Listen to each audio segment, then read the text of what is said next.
something beside me, a light to the kerosene, and the places aren't real anymore, and the faces don't say anything, in the silent light of the mind-blown sphere. It's a game, Devil's Chess Club. Devil's Chess Club.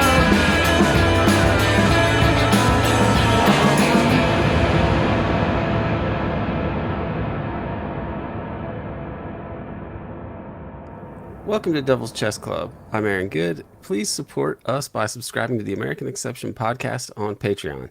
You'll get access to many episodes of the American Exception podcast, including the Peter Dale Scott Oral History series, which we have just resumed, finally.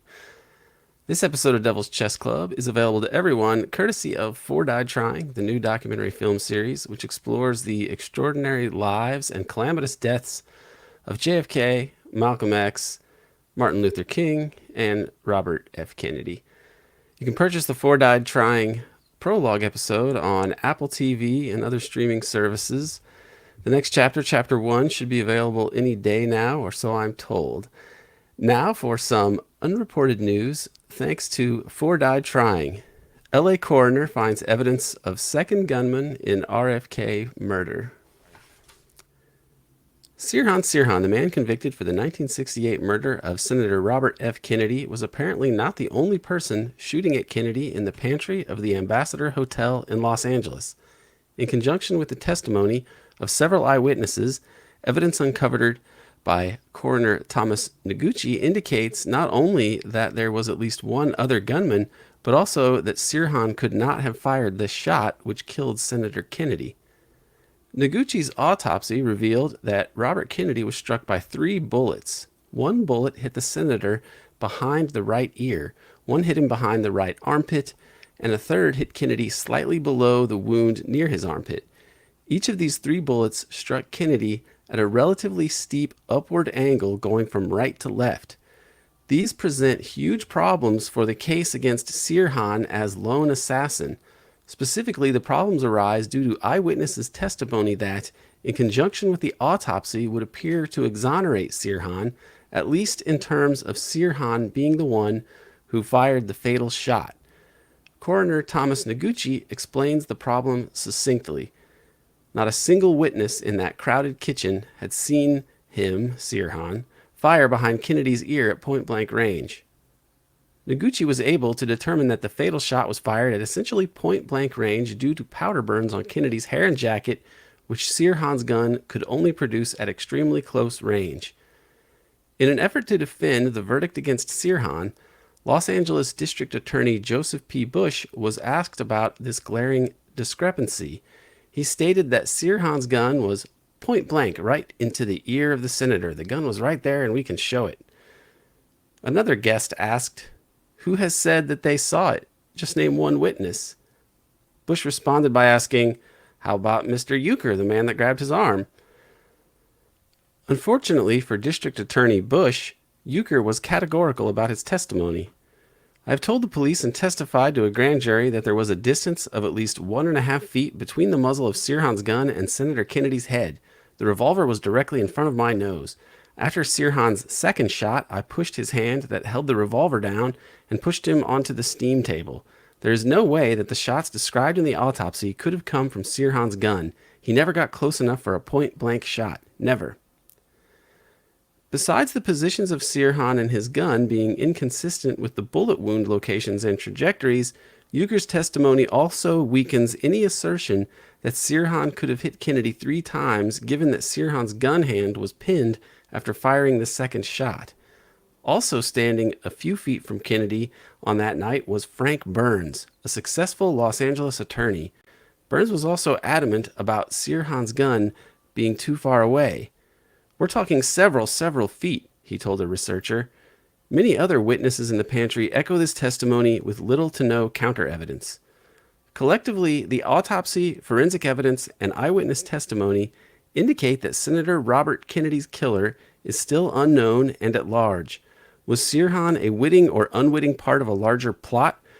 Was another opportunistic assassin spontaneously in the right place at the right time to shoot the senator and escape thanks to Sirhan's timely intervention?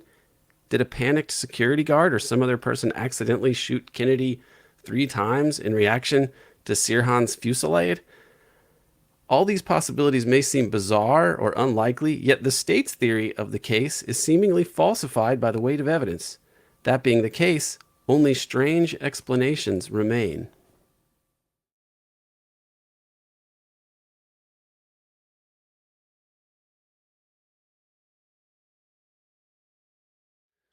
David Talbot, great to have you back.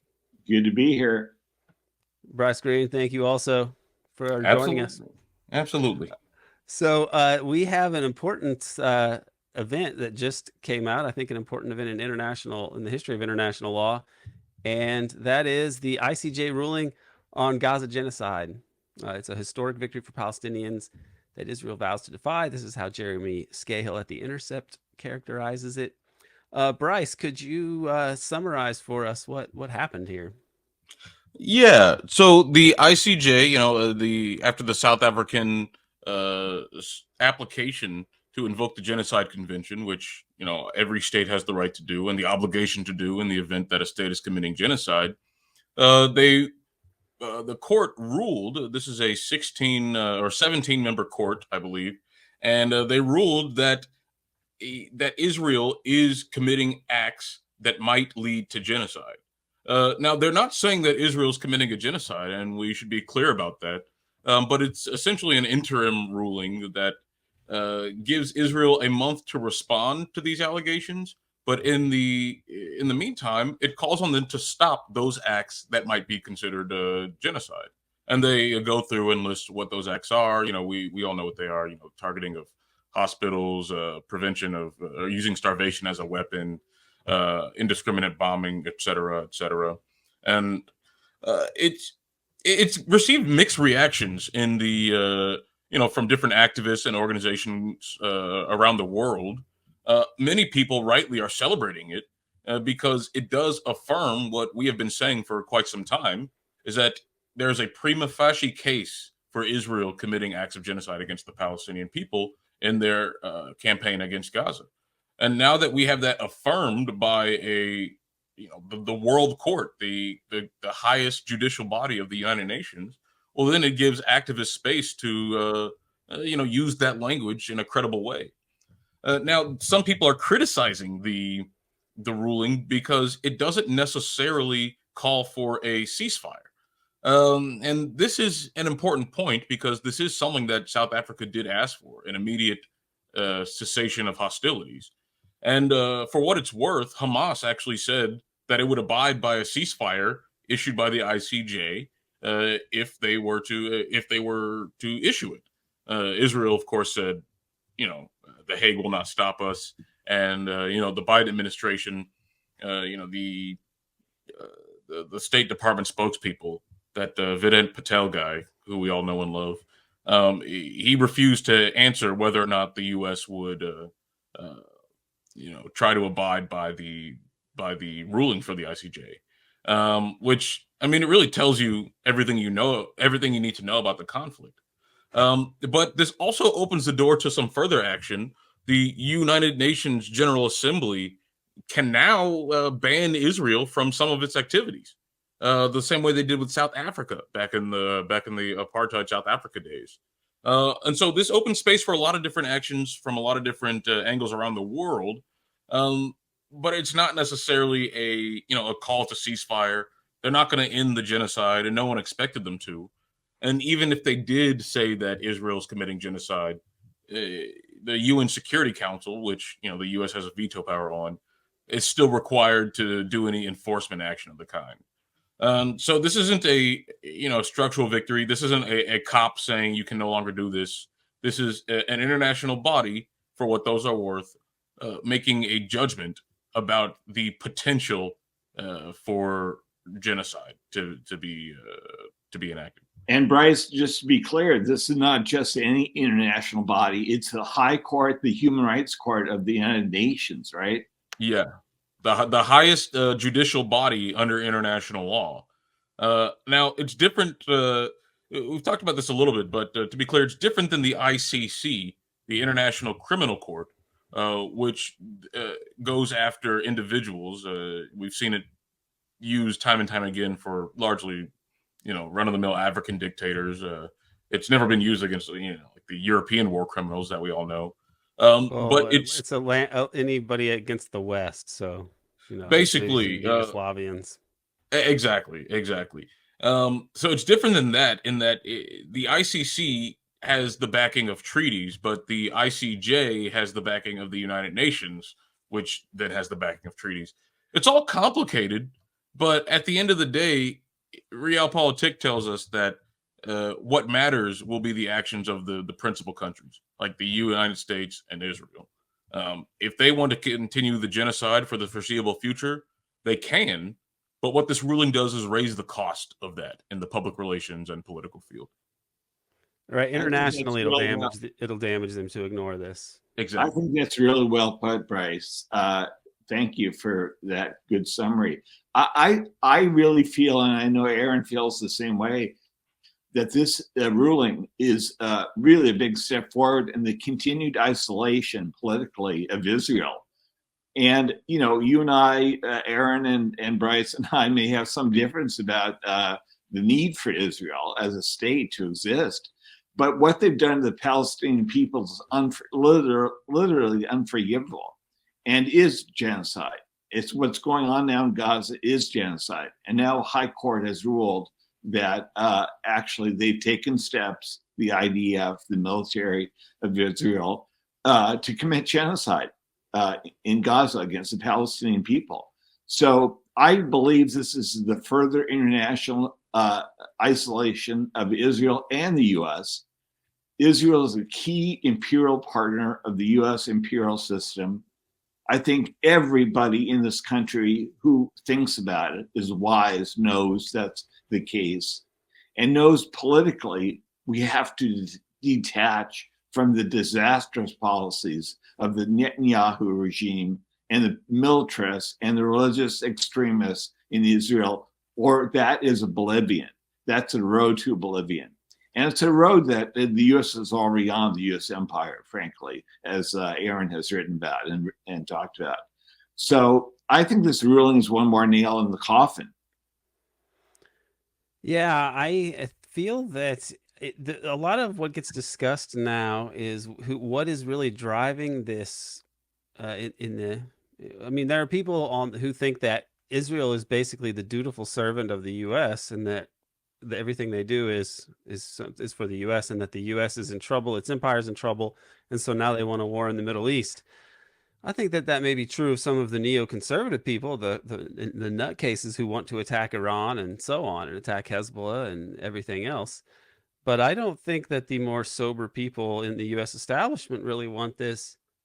I think it is pretty clear now that these events are not working to the benefit of U.S. hegemony. They don't. There's no reason to attack Iran that would, in a way, because it would benefit the U.S. empire. It just doesn't make sense. It all seems to lead to catastrophe, and it makes you look back and want to revisit some of the things that we've been through. I think of the Iraq War. And there was a woman named Susan Lindauer who was a peace activist, but really was like also a CIA asset of a sort, but apparently not like a particularly nefarious kind, like somebody who was used basically as a back channel to talk to people. And she said that before the Iraq War, the Iraqis were offering anything to avoid a war. Like they would agree to get rid of whatever weapons programs, buy a certain number of U.S. automobiles every year, sign oil contracts with U.S. oil majors, and the U.S. didn't want to hear it. Now she was put in jail for a long time. In fact, even though she was Andy Card's cousin, she was put in jail all through the Bush years and really wasn't let out until Obama for very dubious charges. It's a very strange case, and I think that at some points she's somebody like Fletcher Prouty or Sibel Edmonds, who occasionally spoke more about things they didn't know about or hearsay. And so some people would say she's discredited, but I actually think what she was saying makes sense because nobody in Iraq should have wanted that war. I believe that they would have probably been wanting these sort of things. And I also, now seeing the logic of some of the people involved, I can believe that they would have wanted the war anyway. I think that they wanted that clean break strategy of Netanyahu and Pearl, the neocons, to so that there would be only weak countries in the Middle East. And because Iraq, which was identified by Sam Huntington as the one country with the potential to challenge U.S. hegemony in the region, he wrote about that in Clash of Civilizations, as I recall. I mean, they were just a country that, in the mind of the maximalists, neocons, they couldn't live with, and so. And then we have the Syrian war later, and the Libyan war. All these things are disasters for the U.S. They're not good for the U.S. empire. They're not. They're things that only make sense really if you're from the realpolitik of Greater Israel, but that itself is a crazy enterprise. So how do you apply realpolitik and realism to a crazy political agenda? And I think that's what we've been living through for like in the 21st century with U.S. foreign policy. Well, Bryce and Aaron, and Bryce, you can talk about this from the campus point of view, what's happening on the colleges across the country. I think Aaron is right. Israel is the tail that wags the dog. And more, the Israel lobby has been exposed as being a really powerful and noxious influence, both on campus politics, on the media, on politics in general. You see all three of the people running, the major people running for all four of them. Nikki, if you include Nikki Haley, Bobby Kennedy, Trump, Biden, are under the sway to one extent or another from Israel, by Israel. That is not good. This country needs a healthy political debate about our Middle East policy. And that should be at the presidential level. Instead, we get these zealots, all four of them. Zealous for Israel. So I am obviously, part of the Kennedy campaign. I like Bobby. I know Bobby. I support him for president. But all four of them, excuse me, are really backward on this issue. And we need to have, as I said, a very productive debate at the national level now about the Middle East. Yeah. I mean, the American Middle East policy, like you said, Aaron, it doesn't make sense if you want to, ensure prosperity for the American empire at large. It only serves like the interest of a very narrow sect of the imperial constituency. The Prussians, to put it in. I know Peter Del Scott used it, but I can't remember who used the Prussians and traitors analogy first, but. It seemed to be the Prussians behind this, the Prussians who are aligned with the Michael Clare. Michael Clare. Michael Clare. I'm trying to remember that. I think it was Michael Clare. Well, it's a good way to divide it because if you're an internationalist or dare I say a globalist, you see these countries like Iraq and pre-war Afghanistan, Syria, Libya. There's opportunities to integrate the economy somewhat and make a lot of money. But the problem with the neocon and the pro-Israeli folks, they seem to view the threat of a secular nationalist bloc in the Middle East and North Africa because, they're not as if they're able to, put themselves forward as, secular and non-radical and portray themselves differently than the caricature that appears in the Western media. Well, then the interests who want war, the interests who want to have all the control of the oil, the interests who want to see that greater Israel, well, they have no problem just destroying those countries full sail. And it doesn't even matter if you replace the country with, a friendly regime or if the country's just a failed state for the foreseeable future. Either way, they seem to have gotten what they want. I mean, in Syria, you can't say the regime change succeeded. It seems to be a complete disaster over there. The country, again, is synonymous with poverty. But Libya too. Yeah, and Libya as well. But in Syria, the U.S. is occupying a third of the country and, stealing 80% of their oil. So, I mean, that's a major success for them. Plus, they have troops in the region who are able to get shot at. and then that can justify further U.S. intervention. And that seems to be what's happening now, although a major change does seem to be happening. There does seem to be a bigger split between those Prussians and traitors, and we're seeing it now because one of the the more saner people of this era of American politics, William Burns, has been sent in to try and stabilize the region. Before they had little Tony Blinken going around and pretending to do diplomacy, but when they want to be serious, it seems like they would send in someone like William Burns, who I'm sure you guys and our listeners know was one of the people who warned against NATO expansion in Ukraine, said that would lead to war, and they've been sending him over to negotiate hostage deals between Hamas and Israel. He's Qatar. the CIA director, right, Bryce? Yes, he is the CIA director. But I mean, he's basically the proxy Secretary of State because he's the only one doing serious diplomacy because he has those connections and he has that world. And it is so crazy because back in the 1950s, Alan Dulles was asked by a reporter, what does the CIA do? And he said, well, it's the CIA, it's the State Department for unfriendly countries, right? Yeah. But now the CIA director is the more reasonable diplomat. And I've heard Larry Wilkerson say that. I think I've heard Ray McGovern say that. People that have been around Washington and know this, they actually say he's a serious guy. He wrote that document, the "Niet means Niet" thing, which is like saying that, hey, let's be sensible about Ukraine because every single person here sees it as like their core interest. Obama at least took that to heart and didn't go further, but it was different after Biden comes in. But and really even Trump, they were more anti-Russia with Ukraine than Obama was, even though he abetted the coup. So this is wild that the CIA director is actually the adult in the room and the more reasonable diplomat, and the Secretary of State, the public face of U.S. diplomacy, is just a crass neocon Zionist. And a buffoon. Let's talk about that for a bit because that's a good segue to Peter Dale Scott, who, of course, introduced the term the deep state into U.S. politics. I do think you're both right that the power elite, the deep state, the secret government, whatever you call them, is fracturing now over the Middle East. And I think William Burns is a significant character. He's more of a globalist. He's more rational than a lot of people in power. And he's being sent overseas for a reason. I agree with you, Bryce. I think the rational people in the Biden administration do not want an expanded Middle East war. That's their worst fear, as it should be. And the Houthis, God bless them, lobbing drone and missiles at cargo ships and related to the U.S. and Israel in the Red Sea are, I think, expanding the war now. And the U.S. and British missile attacks on the Houthis in Yemen are part of that, expanding the war. And that's their worst fear, the rational people in power in Washington, as it should be. We already have an expanded war.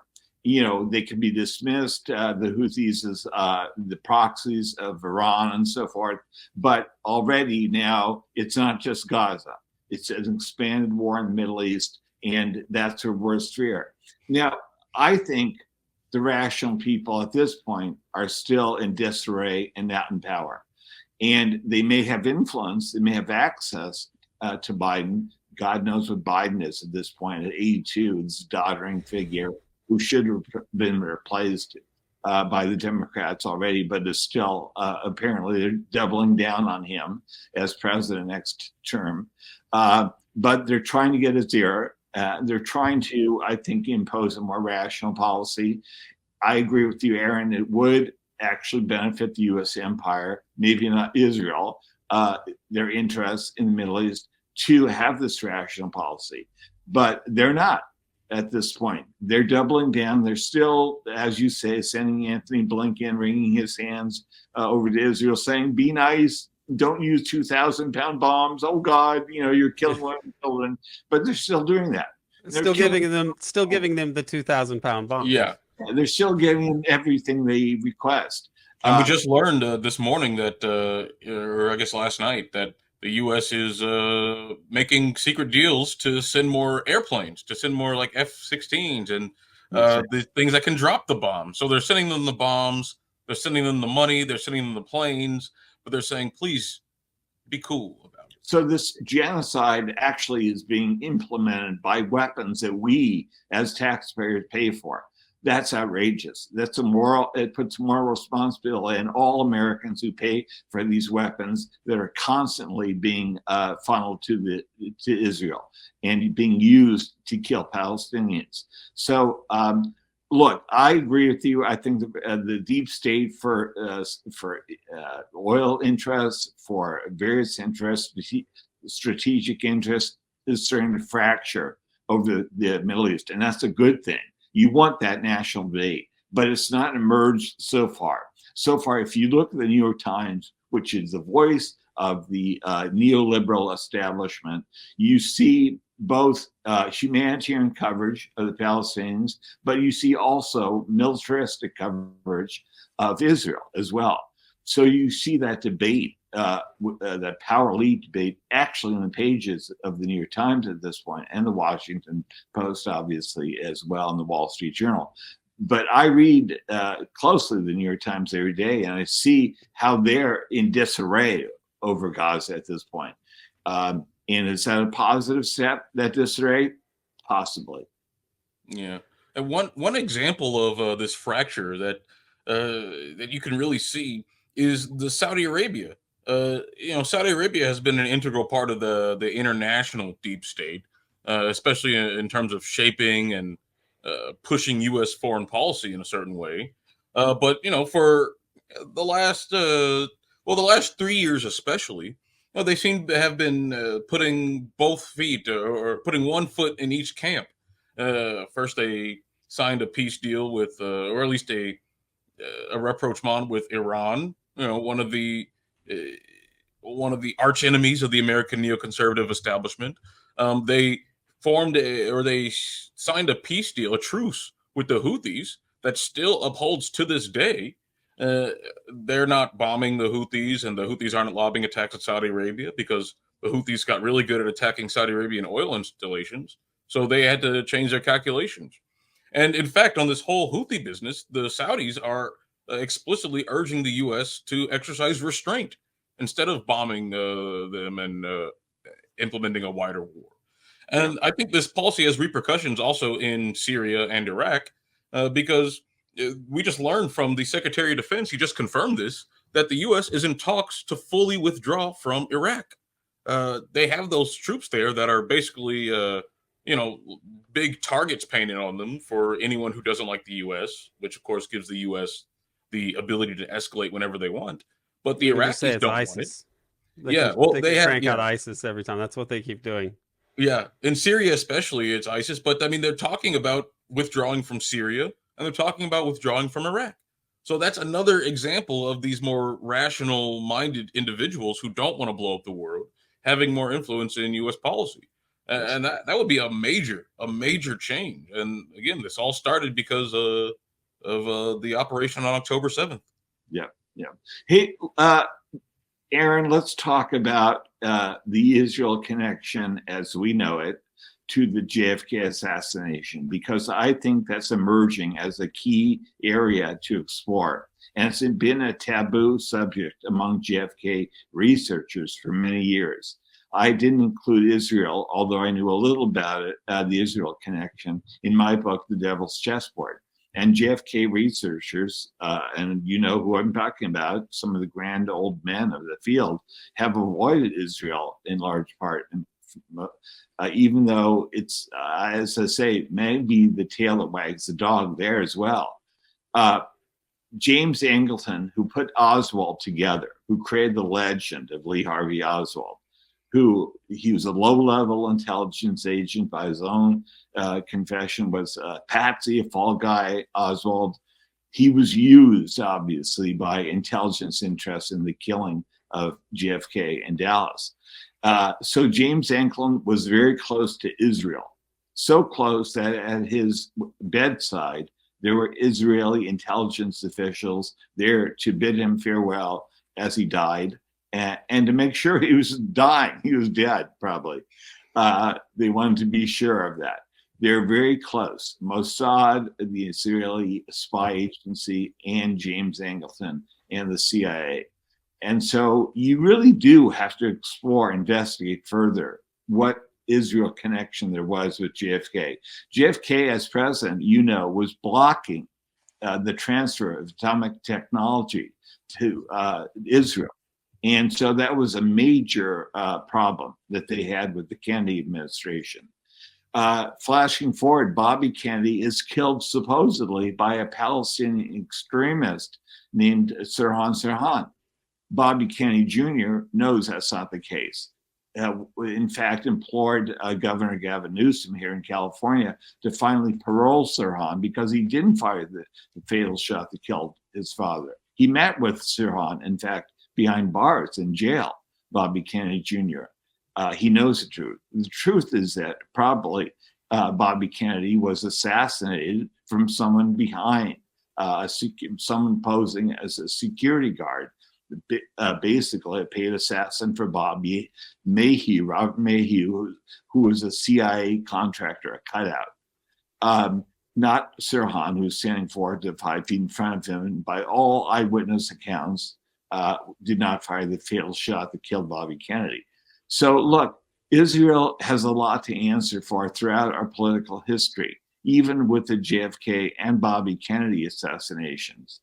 Bobby Kennedy Jr. should know about that and has been told about that, I know, that connection, and he should explore it further, and we all should as JFK researchers. So I feel more and more that that's the area that we should go into. And not just the Kennedy assassinations, the role that Israel has played and supporters of Israel in this country for years. And look, I'm probably the only one here who thinks that Israel has a right to exist, who believes that there should be some Jewish nation. I think it should be a secular nation. I've advocated a one-state compromise to the Palestinian-Israeli crisis. David, what if the Arabs have too many babies and then take over the majority? That's what's going on in Ireland demographically. I mean, the same thing between the Catholics and the Protestants in Northern Ireland. The Catholics are having a lot of babies, and they're going to probably even the majority soon in Northern Ireland. So that's just the way of the world, I'm afraid. Protestants and Jews, that's what happens. So look, that's what I've. Maybe a two-state solution, maybe a one-state solution, who knows? But we have to deal with the Middle East policy in this country. It's the gorilla in the room that we continue to avoid at the presidential level and during the debates. We just hear the same old pro-Israel, militant, militaristic, Prussian, as you put, rhetoric, and we have to go beyond that at this point. Yeah, I think that's exactly right with the the two-state, one-state. I mean, like, we can go for hours about which makes the most sense. I mean, I think that the consensus now is that the two-state solution has been thoroughly killed by Israel, given the settlement expansion. But, as Americans, the main thing we have to do is confront this policy that we have of supporting Israel. Once that goes, if the U.S. support for Israel is no longer unconditional and immense, then Israel's going to have to operate in a different way. That's just the way the balance of power operates. And so even if we may disagree about the need for a state for a specific ethnic group or what the end solution will look like, I mean, for any activist in America, they should have one goal, and that's ending U.S. support. And doing that requires understanding the nature of the Israel lobby and other forces that are keeping U.S. support for Israel. And again, doing that in a serious way requires to look at the role Israel plays in certain deep events in American history. Now, the Angleton angle is an interesting one. But I was recently rereading Whitney Webb's book, and she has an entire chapter, like early in the book, One Nation Under Blackmail. She has a chapter on like the connections between American organized crime and the state of Israel, and how organized crime networks help create and arm the Israeli Defense Forces in the before the the Nakba, their War of Independence, and so those connections have lingered, especially considering that the intelligence agency was also linked in those organized crime networks. But one more specific example of this and how these networks act is that Permindex, the company that Clay Shaw was on the board of, and one of the reasons that you can actually link Clay Shaw to the CIA beyond the limited hangout that the HSCA gave. One of the reasons is that he was on the board of Permidex, and Clay Shaw helped helped out with some of the Oswald legend making. But Permidex was also used prominently in Israeli offshore accounts and offshore or off the books smuggling operations and money laundering. And so this company was firmly enmeshed in the Israeli American international deep state nexus, for lack of a better term. There's got to be a better term than that. But I mean, these companies are linked. So you see, that's another example of, this doesn't necessarily say that Israel controlled Clay Shaw in order to get him to do what he did. But it does show how these networks are closely linked, and separating out one from the other, it's difficult. Yeah. And wasn't there another connection to Jack Ruby on the Israel front? Well, that whole issue is something Peter's written a lot about Ruby and his connections to the mob, and the issue of somebody like him, a Jewish figure in the underworld, and a person who's connected to Lansky's subordinates and other Lansky's Tropic. He went to Cuba, which is where Lansky's casino was. He visited Traficante's casino, but that's all part of the syndicate.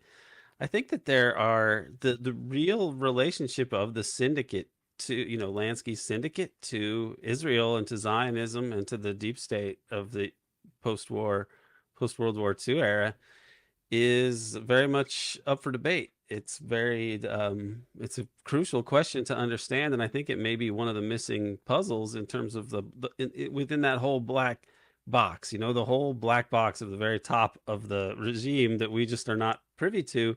And that seems to be an important thing to understand, how the more waspy deep state kind of gets co-opted in different ways, and the sort of neoconservative pro-Zionist deep state aspects of the deep state become more powerful.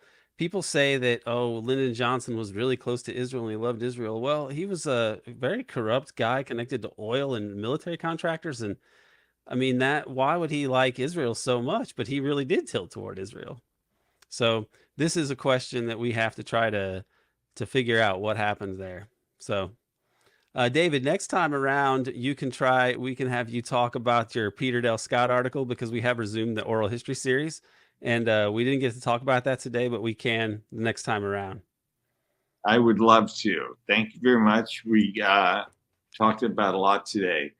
And Bryce, thank you for elucidating the ruling. I think it's a very important one on genocide in Gaza. And I think I'm glad we covered that. Yeah, and you guys can check out Sam Husseini's work on this, because we've had him on, and he's been on top of this genocide convention stuff for quite some time. Yeah. Thank you very much, David. Thank you. Bye, y'all. Take it easy.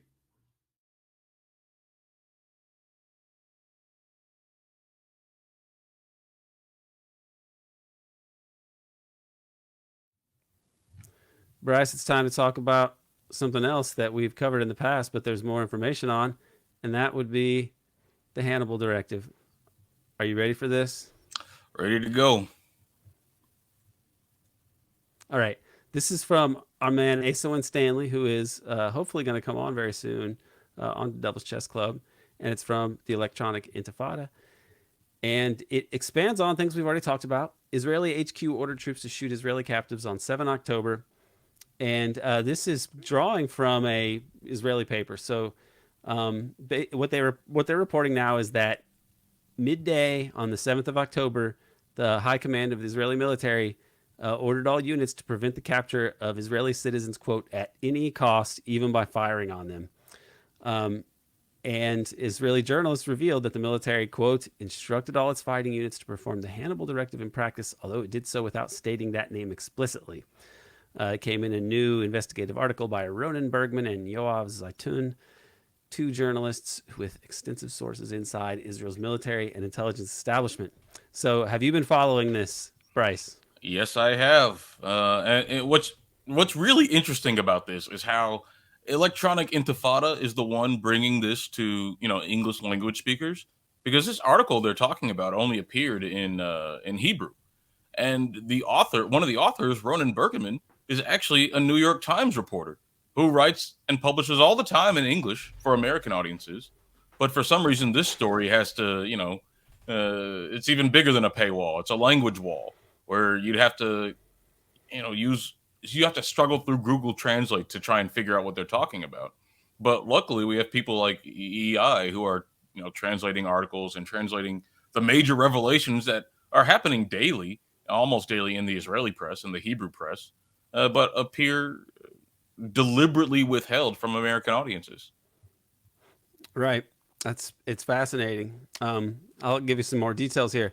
The reporters revealed some 70 vehicles driven by the Palestinian fighters going back to Gaza were blown up by helicopter, gunships, drones, or tanks. So those pictures that you see in the background, and we've seen other pictures like this, we've shown them on here, of just cars looking like they're incinerated, and like there's just everybody was commenting. There's no way that Gaza's rockets did that. They just couldn't have had They that. simply don't have the weaponry that can cause that damage to metal. You can't twist metal like that on a mass scale with a few RPGs. I mean, that took some destructive power. The journalists wrote that it's not clear how many were killed due to the operation of this order. The order to the Air Force that they should prevent the return of the hostages to Gaza at all costs. And this confirms their reporting, which we've talked about already in past episodes, that since October 7, many, if not most, of the Israeli citizens killed that day were killed by Israel and not by Palestinian fighters. Now, they say that 1,400 were killed. That was what the initial reports are killed by Hamas in the Palestinian assault. But then they keep revising it downwards. Now it stands about 1,000. And it's clear from the outset that hundreds of those were, in fact, Israeli soldiers. So many of them that were killed, of those 1,000, were definitely Israeli soldiers, because that was the main target. These military and communications installations, that was the main target. So that number that keeps getting revised down is pretty interesting, because if you look at the Haaretz database for the victims of 10/7, it's more than 1,000. It's about 1,159, which I saw this revised downward, but I didn't go and check, because I pulled all the names and put them in a spreadsheet just for some sort of analysis. But I didn't check to see what the new analysis says. Now, last time I checked, and I guess I can check again right now, the Haaretz database still has that same number, that 1,159, give or take a few dozen. But I'm gonna check it right now. But the number was 1,400. That was the day of the October, the October 7th, 8th death toll. But then it was revised down to 1,200 because they found 200 bodies that they thought were Hamas, or they thought they were their own, but it turned out to be Hamas and other Palestinian militants, which indicates that they killed so many people and charged so many bodies beyond recognition that they actually had little clue about who was actually killed and who was actually targeted, and more importantly, by what and by whom. Yeah, I mean, by now it would seem that it should be pretty easy to assemble a list of the names and then figure out who were Israeli citizens. I mean, there couldn't have been very many undocumented, immigrants in Israel that got killed in that. Where they're either going to be Palestinians, or they're going to be Israeli citizens, or they're going to be, legal alien visitors. So that's strange that they do it that way.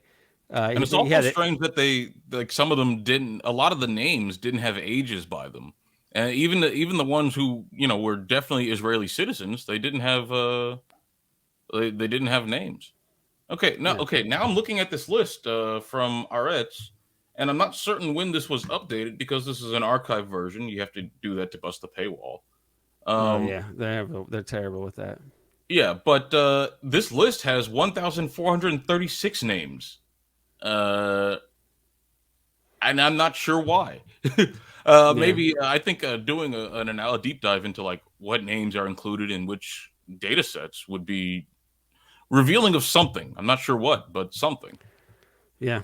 I mean, the Israeli state would hold most of the important data, but that could be interesting.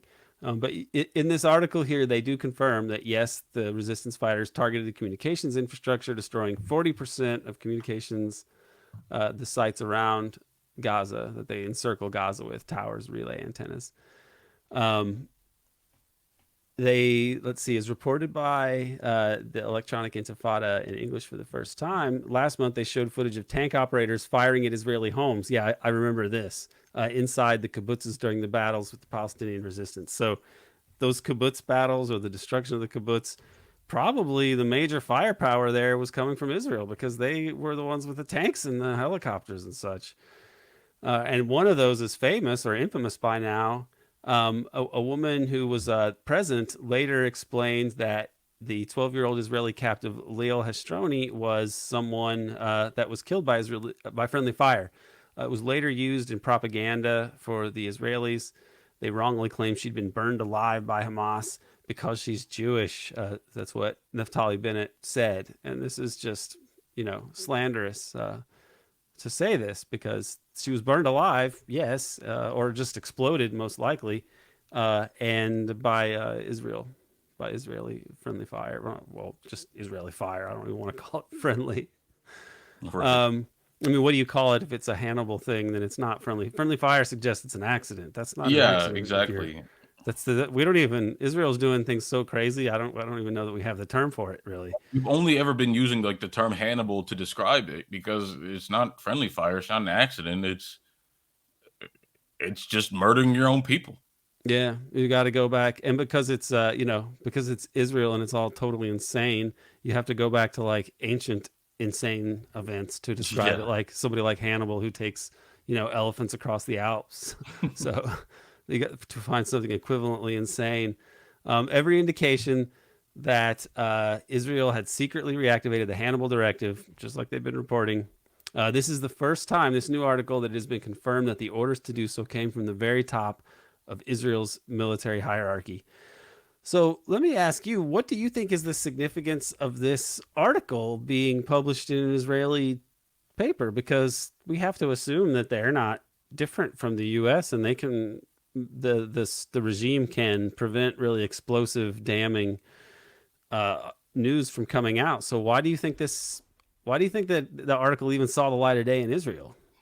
Well, Israel likes to think of itself, or at least put on its marketing material, that it's both democratic and Jewish.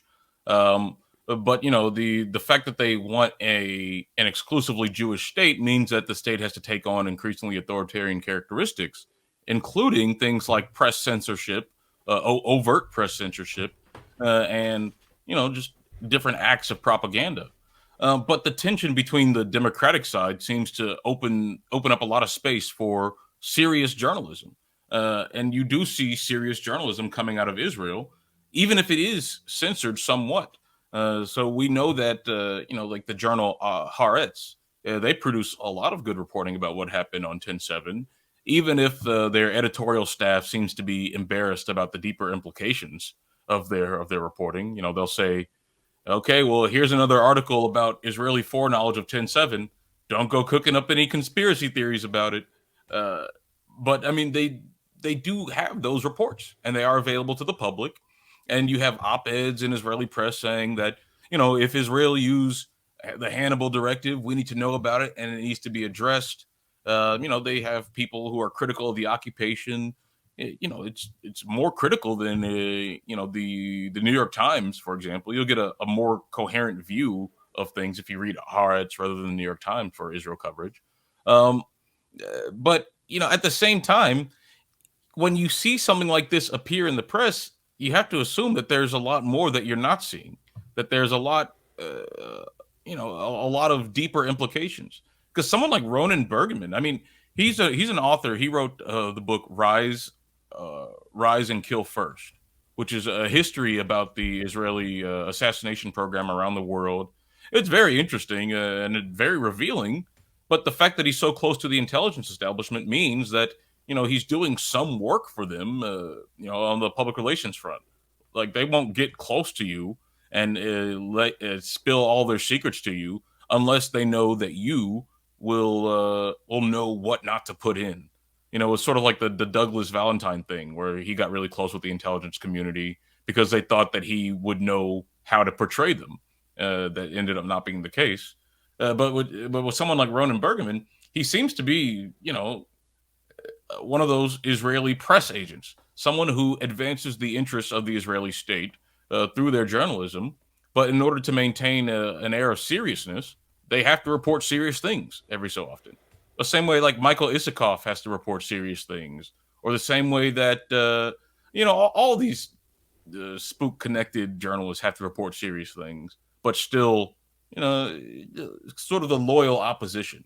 And you can really see this with Bergman in the fact that he didn't publish this in English. And I can't see any indication that he's trying to get this information into the English language, into the American media ecosystem, because, again, that would challenge the dominant assumptions about 10/7, which are completely unassailable here.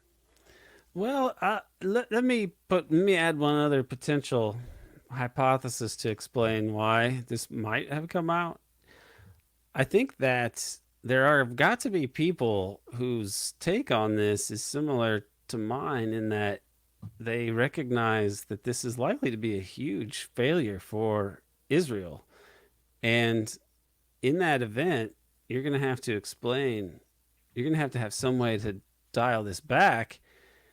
And blaming Netanyahu for this, if they're saying it came from the top of the Israeli command, and then, I think the implication is that it may well have come from Netanyahu himself. And this may be a very, very damning thing. And this may be the thing to finally get rid of this guy in the aftermath of this, because I don't think that they don't benefit from having this go into a regional war, and neither does the United States. He's actually he's really threatening both the U.S. and Israel when it comes down to it, with enormous danger, peril by what he has done. And that if this may be a way, stories like this may be the way that they are able to go after him and remove this self-destructive strain from Zionism, or just from the Israeli project, whatever we want to call it. I mean, this is, I think that this really represents the culmination of a lot of work that forces most personified by Netanyahu, going back to the 90s, and their alliance with neocon Americans. So for decades, this has been going on. And this seems to be like so obviously related to like the push for war with Iraq and the Arab Spring Wars. And sabotaging all the peace process, all these things. This seems to be the end of the line for Netanyahu. I can't see how he's going to come out of this in good, as anything but the scapegoat. But he does not. It's not even call him a scapegoat, because he deserves it. So clearly, he's been he really did the shit. Yeah. So it's weird, because in Israel right now, there's a movement. And it's largely led by the families of the hostages, to be against Netanyahu and criticizing his handling of the war, criticizing his his actions or lack thereof on 10/7, criticizing the intelligence failures.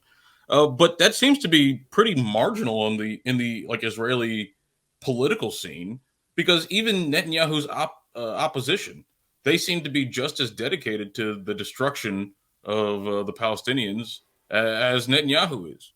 And the opposition to Netanyahu seems to be more on the a personal level. Like, this guy's been around too long, and they might be, like you say, using these sorts of things to hurt him.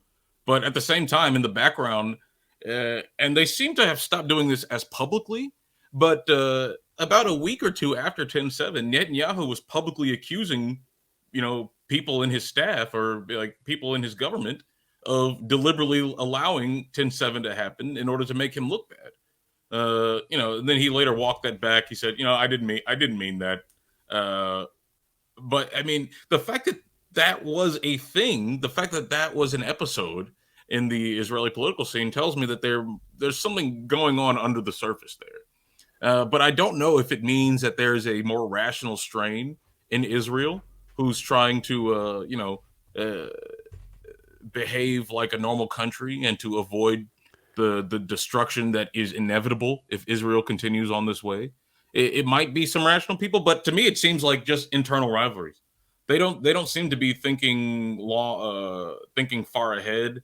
You have ex members of the Shin Bet or ex heads of the Shin Bet, which is basically the Israeli FBI, and ex Mossad people saying that like this whole Israel business is irrational, or like this whole greater Israel project is irrational. We should just make peace. But again, that sentiment doesn't seem to be reflected in the actual political establishment, like the people in power of Israel. So I don't know how this is going to play out, but I think you're right to suggest that someone might be using this to try and, maybe poke holes in the image of Netanyahu as the protector. It's so damning. It's so damning to the Israeli case. Like it never made sense that it didn't make sense that Hamas would want to go and commit atrocities. Like they have the idea that they started out as a bit more crazy than they've become. They've kind of become more conciliatory in recent years and pragmatic. Extremely. And the press does not even want to admit that that's happened. Instead, they're just like, oh, they're total fanatics. They're basically like a bunch of Hitlers, and they just want to kill everybody. But then you read their statements. There's no reason. There would have been no reason for them to do that, and then put out statements saying that they didn't plan to kill the civilians, or that wasn't the objective, that they didn't kill civilians on that night.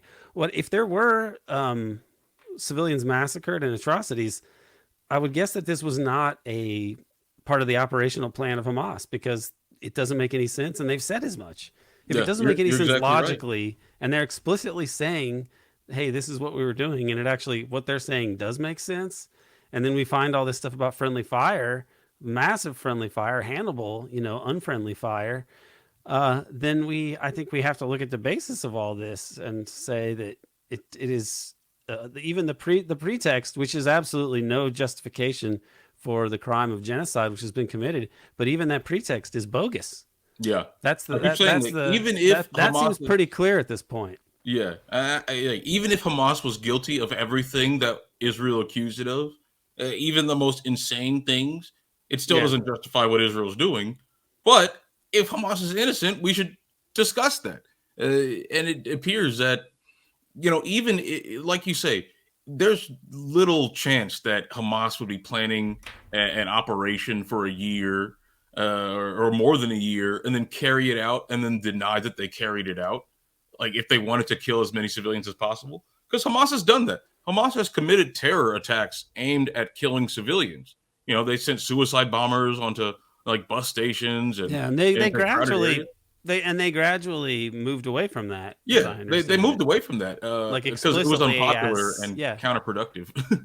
Explicitly as a matter of strategy or tactics, they're not going to do that. But when they did do it, they would say, we killed a bunch of your civilians, and here's why, and here's our political program. It would make zero sense for them to kill a bunch of civilians deliberately and then deny it. That would undercut the entire goal of a terror attack to begin with. Who needed Hamas to kill Israeli citizens? Hamas or Israel? Whose objectives were satisfied? If you just operate on the cui bono way of thinking, a lot of this becomes pretty obvious and straightforward. Then the new evidence. Oh yeah, then the evidence. Of course.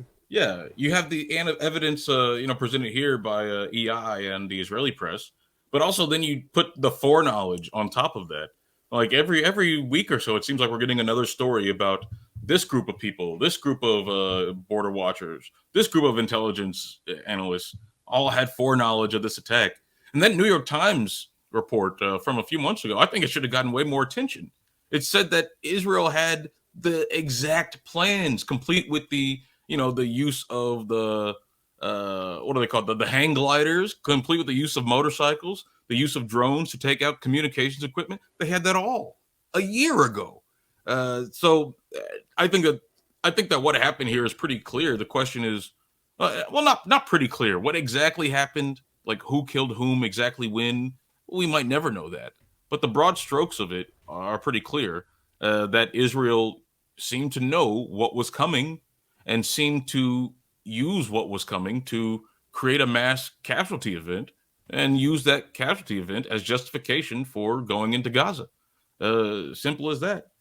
We now have very strong evidence like that and documentation of, in a sense, that it's been written up, that the Israeli forces did kill innocent Israeli citizens on purpose on that night. There is no evidence suggesting that Hamas, as an organization, did intentionally kill Israeli citizens that night. Exactly. And there's evidence and statements to the contrary. So, but you do have evidence that that civilians were killed by Palestinian militants, in cold blood. Like there's video evidence of individual soldiers. The famous one was like a grenade in a bunker, and then there was militants shooting vehicles that were going. So I mean, to suggest that no Palestinian killed any civilian, I mean, no one's doing that. But it's made complicated by the fact that Hamas wasn't the only group that went into Israel that day. It was also the Palestinian Islamic Jihad. It was also other organized resistance groups. It was also a bunch of randos too. So there could have been much chicanery going on there. With different groups, it's so easy to find the craziest people and gas them up, and then they just go out and do the crazy shit that they want to do. Yeah. But who's really deploying them in what way and how? We don't really know. And how can you? It's not like you're going to conduct an investigation when probably a lot of the people are under rubble that you'd want to question and depose. I mean, it's crazy. But we did know that Israel has a standard program of having operatives inside of Gaza infiltrating Hamas and infiltrating these other groups. And so there's every reason to suspect that might have something to do with what happened on 10/7 and how it was unfolded, how it was portrayed. I mean, that's just... The logic is so straightforward. It's like when Peter Dale Scott said, like back at Berkeley during the anti-war movement, you could figure out who the feds were. They'd show up and be like, "Hey, it's a beautiful day. Why don't we get some guns?" And it's the same logic. So, I mean, exactly. Exactly. All right, now let's go into another area here that is near and dear to our hearts, although as a subject to discuss because it's important, not because we approve of their chicanery. This comes from Kit Clarenberg. Internal prison files suggest Epstein's suicide cover-up. This is new. So, of course, the headline itself, you're thinking, well, we already know there's a suicide cover-up. But the headline or the subheading here, U.S. government documents suggest prison officials colluded to blame the sex predator financier for his own death before an official autopsy had concluded. The revelations have been met with general silence from mainstream media. Unsurprisingly, that one picture of these four is so funny. You've seen it so many times, but it actually is just so insane. The Bureau of Prison Documents, the Gray Zone got them under FOI request, raised questions about his alleged first suicide attempt on July 23rd, 2019. Suggests the Bureau distorted evidence to attribute his death to suicide before his autopsy had been completed. The narrative of the suicide was pushed on the public to the exclusion of all other explanations before basic facts were ascertained. And then they show some of these documents. I don't want to read the whole thing, but what the part that I think is important is he received one incident report while in custody for self-mutilation on July 23rd. And then as of August 15, the incident report had been expunged, though it's unclear why it had been expunged and whether Mr. Epstein knew this. A review of financial transactions associated with his prison account revealed one of his attorneys was depositing funds into his cellmate's commissary account for unknown reasons. inmate Reyes, who isn't the more infamous one. The more infamous one is this guy who's like Tartaglione or something. I didn't write his Yeah. name down, but this was the one who was with him when he died, right? I'm not sure on the specifics of that. I know he was with Epstein in prison for some time, but I can't recall who was with them when he died. Well, I mean, it was no one when he died, if I recall correctly, right? Right. But I think he was one that was more recent. So I should get the exact details down. Jack But bodybuilder. right. Well, and somebody who also had been, he eventually gets convicted of murder, like multiple murders. He's a dirty ex cop, and he had one of the people he murdered, he strangled. So, Yeah. go figure. So anyway, I have to confess, I have not become an Epstein critic in the same way, or in terms of studying the case and knowing all the details backwards and forwards. I think because it all seems so obvious to me, basically, that what he was doing, he was working for some kind of sexual blackmail thing, like traces back to Watergate, Bobby Baker, Lansky, and all these people using this as a standard part of underworld spycraft, tradecraft, or statecraft once it becomes the state doing it. So, which of course the U.S. has to do because every democracy needs to use sexual blackmail. Yeah. The BOP files indicate the urgent need for a new cellmate for Epstein. And this was communicated between day and evening watches of the jail, yada, yada. None arrives. The regular checks ceased, which is supposed to be done because he's on suicide watch. The thing that they're saying here, if the gist of this, or I think one implication of all this, is that the suicide attempt that supposedly happened was very dubious, and there's not much documentation of it. And it seems to have been the only thing it seems to have done is to plant the barest seed of a excuse for his death later, is to say like, oh, he was on suicide watch and he committed suicide. Isn't that a shame? But everything about it with the guards there, it doesn't make any sense. The CCT cameras apparently malfunctioned simultaneously, 3 of them, 2 on-duty guards, fabricated records to show how they were surfing the internet or whatever.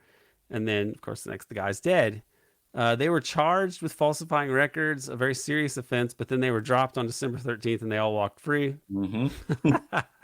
Public didn't learn of this until December 31st, 2 days after Maxwell was found guilty of trafficking young girls on behalf of Epstein.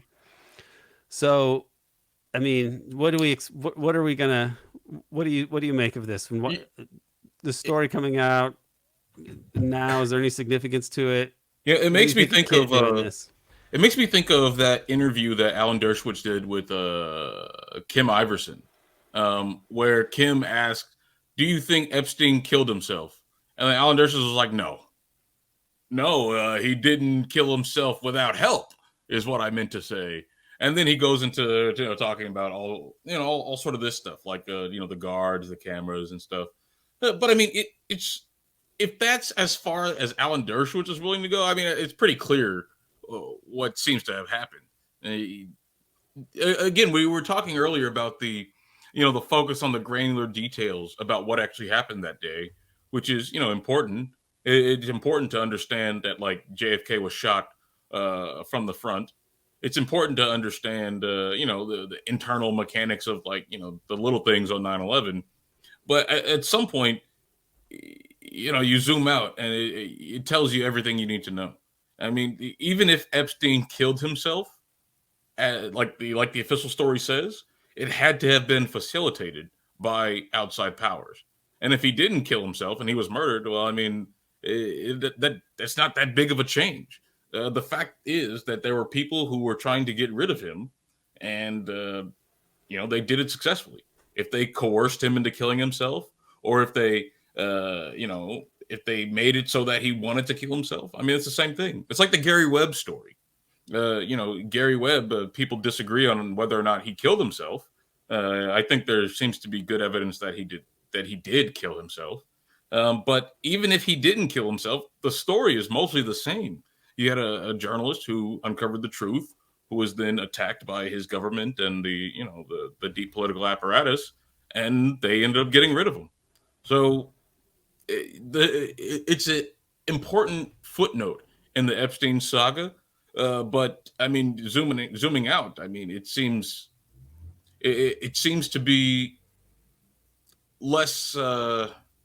What I'm trying to say is it tells you less about what actually happened that day than other facts, or what happened with the Epstein story in general than other important things. Right. I mean, I think that this aspect here, the fact that these guys were, they were charged for what should have been a serious offense, falsifying prison records, and it was a serious offense that had serious consequences. I mean, there's sometimes somebody might do something that technically is serious, but like wasn't harmless, or it wasn't harmful. It didn't have any impact. This was something that was a serious offense that caused a major problem, and yet they were exonerated. They didn't get any punishment for it. Or it's like the guy, I think it was Max, maybe Max was his name, Max Giesling, the guy for the CIA that takes the flash warning, or it was CIA or the FBI. I think It was CIA. the FBI flash. I think there were actually two versions of it. There may be two characters because I could go back and check on this, but there may have been a CIA Maybe and an Martin FBI Giesling, thing. or maybe Marvin, yeah, I think Marvin is right. Something So, like but that. the FBI makes sense because it's domestic. But anyway, let's just say this: Marvin Giesling takes the flash warning off of Oswald, right, which is inexplicable, and he was reprimanded for it, but then later wasn't. Like they basically like, oh no, that's okay. It speaks to the same thing. Somebody who has done something, and you're like, why did you do this? You should have to explain it. And yet, if they were to protest it, it would cause problems for somebody else, and so they just dropped the charges against this person, or these interventions beforehand that make sure that thing happens. Like the guy on the back of a car at Love Field, the Secret Service person who's like waving the guy off, saying, don't ride on the side of the car." That's. Or I mean, any of the guys at Alex Station who were like, "Don't send those memos," or no need to share this with the FBI, and all that stuff. Right. If it was a real problem and they were breaking protocol, you would think that any serious investigation would try and punish them so that it didn't happen again. But instead, the system just rewarded them, which seems to indicate that they did nothing wrong, at least according to the logic of that larger system.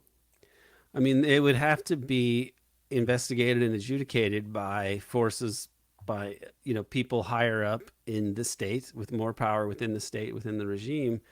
And the fact that it gets disappeared, the case against them vanishes, that suggests that the higher forces are ultimately the perpetrators in some way of the event. That I think is a reasonable inference. In the 9/11 case, you also have the changing of the intercept protocols for the planes in the months before. It was in the summer before 9/11. They changed the ways that planes are to be intercepted. The chain of command from it had to involve the Secretary of Defense now, which was Donald Rumsfeld, whereas the president, or the president or the vice president. Yeah, but it usually was just a straight line from air traffic control to the dispatching planes. Yeah. So it's like that's how strange that you would change this very important policy, right immediately before while John Ashcroft decides to start flying only private. Something's going on. Yeah, there are just a number of these kinds of events, and they are, I think, like telltale signs that we are dealing with a deep event, which is what we knew. But it's let's think about these things as a kind of phenomenon that we can compare with other things of the same kind, which is I do think the way we have to look at it systematically. So this is they're not going to get to the bottom of this, but it is interesting that these things are coming out now, and some other there's the release of the Epstein client list, so-called. There's a list of contacts in court. So you wonder if not the gray zone story, because I think this came from a FOIA request, but some of these other angles, you wonder if any of these revelations have anything to do with trying to check Israel's political activities. It's we can only speculate on that. Maybe.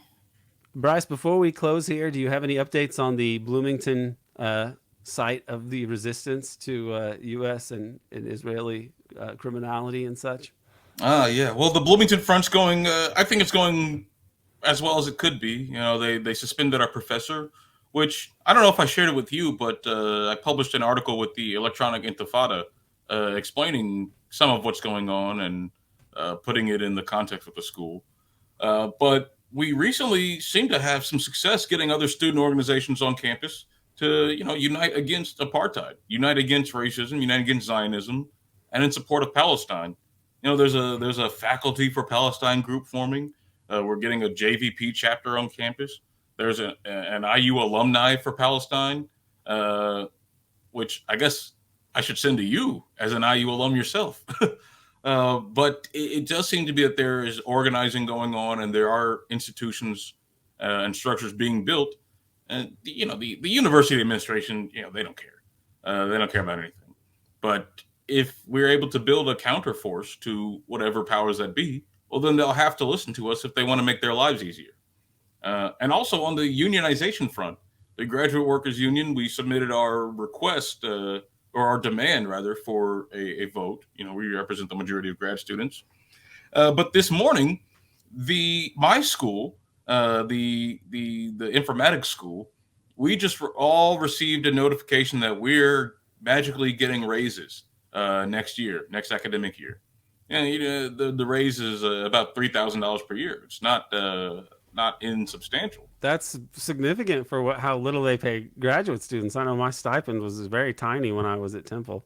Exactly. I mean, I was happy to have it, but it was like, damn, this is so little. Well, our demand specifically said that we want a living wage, which in the city of Bloomington is $28K for 10 months and $32K for 12 months. They didn't meet that with the raise that they got, but it seemed to clearly be in response to our unionization efforts. It's what happened last time after the grad workers went on strike in the year before I got here. The year I got here, they raised the minimum stipend all across the university. They didn't give us a union, but they said, here's why you don't need a union. We're friends. Here's some money. But we're all smart enough to see through that nonsense. I'll take the money. I'll say thank you, and I'll say I still demand a living wage. So that's the fights. That's the fights that's going on. And some of the the union people are also pro-Palestine people, and so linking up these two struggles, getting those people to yell at the administration together with a louder voice, it seems like a worthy project. Yep, absolutely. That's great to hear. And Bryce Greene, thanks very much for joining us again. Thanks for having me, Aaron.